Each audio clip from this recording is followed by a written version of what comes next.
Video, we're going to be talking about how to recover a hacked Instagram account via a friend's profile. So let's just get straight into the video. Well, there are not much things that you can do, but there are a couple of things that you can do. And first is going to be reporting from your friend's profile. So have a trusted friend go to your hacked account, tap on the three dots in the top right corner and select report.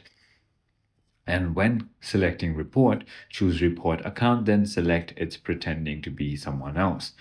Then simply click on select me to indicate that the account is impersonating you. In some cases, Instagram may prompt a friend to verify your identity, allowing them to confirm you are the rightful owner. Alternatively, you can visit instagram.com/hacked on a browser. If the hacker changed your email, use the option for when you lost access to email or phone.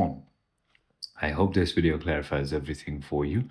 If you have further more queries, feel free to comment down below, and I'll see you on the next one.